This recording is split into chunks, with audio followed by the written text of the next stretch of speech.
their ability to be a lot more critical of media really increase as they go through the program. I want to show one of a couple clips of some media that's been produced by young people in the programs here at SPNN. So the first thing we're going to see is a public service announcement that was put together through the youth internship program. Correct, Andrea? Right.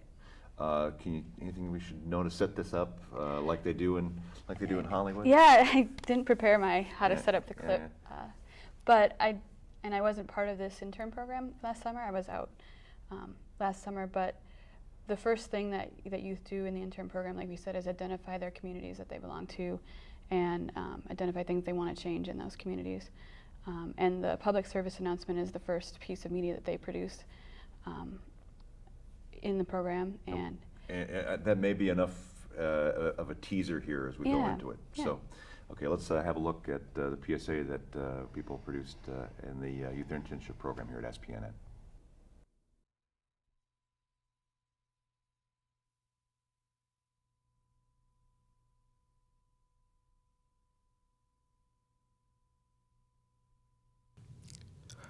Time to open up this letter.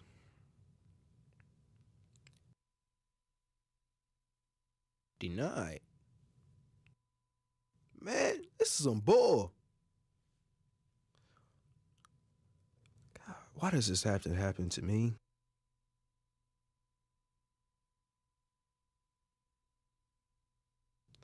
They can pay for college.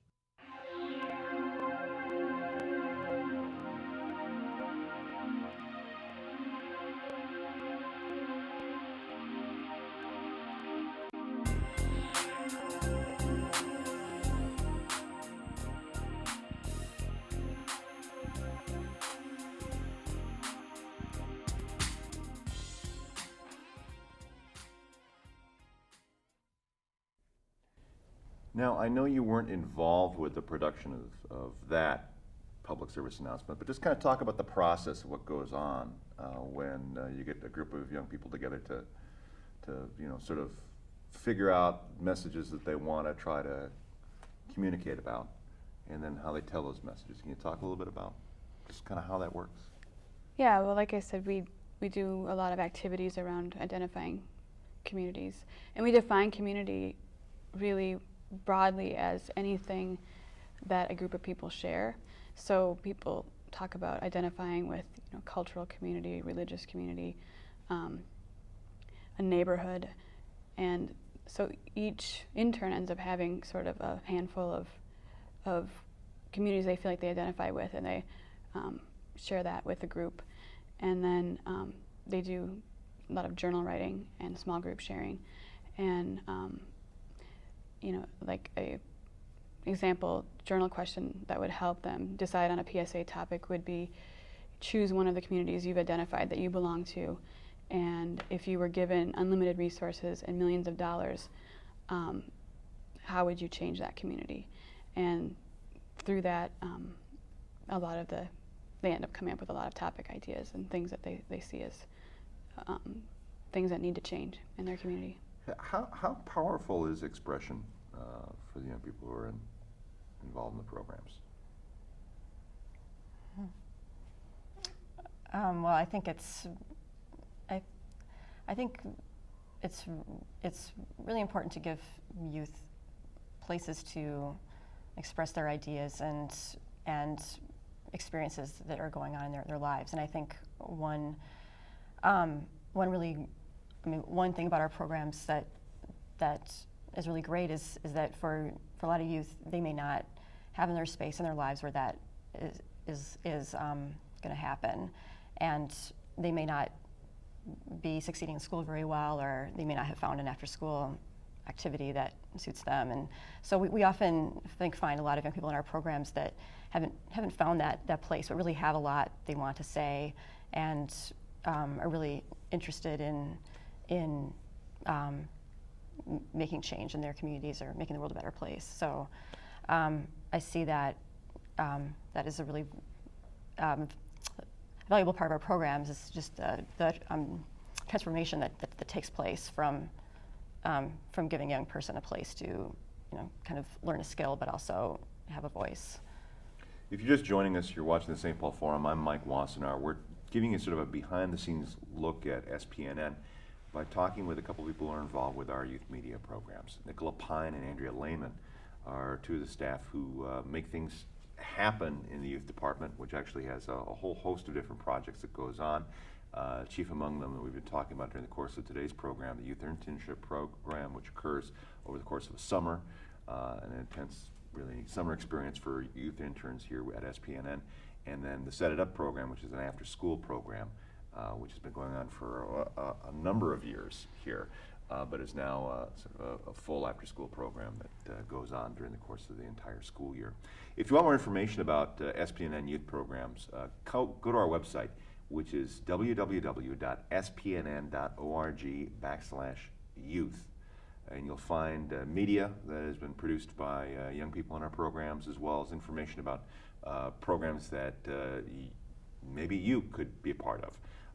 Actually, opportunities that are available, not just in those two programs we talked about, but in a host of other programs that go on during the course of the year. spnn.org/youth will have that for you during the course of the rest of the program here at SPNN as we talk about youth media work here at St. Paul Neighborhood Network. Before we go to the next clip, which will be a piece, I think, out of one of the Set It Up programs, let me ask sort of a question for you about your profession.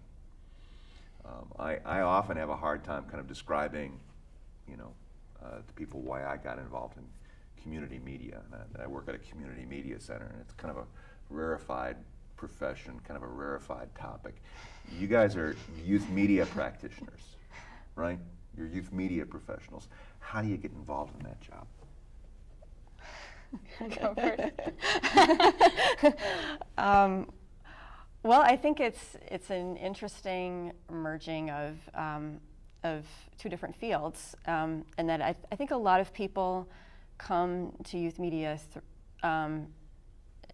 through just being interested in making media themselves, and then for whatever reason get drawn into becoming a mentor and working with younger people to create media, and that's the way that I came into it.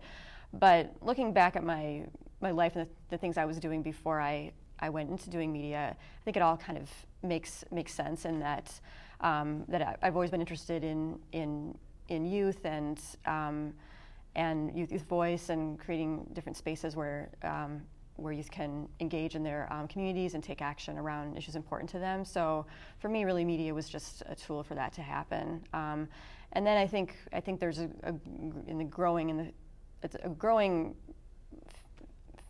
think the youth media field is growing itself, and that there's more of a connection to the youth work field, or that we're like seeing that there's many ways that youth can develop and grow, and that there's more of an academic. It's sort of almost like a professional focus. Yeah. So I think youth media now has more of a connection to that realm as well. So that's kind of how I got connected to it. Andrea? Well, let's see. I don't want to give too long of a version. Just out of high school, I was interested in doing something good for my community, and there had recently been a needs assessment of the community I was living in, and youth was identified as a population that was in need and of voice and opportunities. So I started a nonprofit youth and arts organization, and so I had that interest, and then I went into college and developed many interests, one of which was media production, and but continued doing youth work, and worked for another nonprofit that worked with youth and music while I was over a summer in college, and saw that model really work well, where youth were super engaged in what they were doing and just really wanted to come and were having a really positive experience. And so when I was back in Minneapolis and doing media production, and saw an opportunity to merge those two interests of youth work and media production, I took that job at Phillips Community Television, and now I'm here at SPNN, and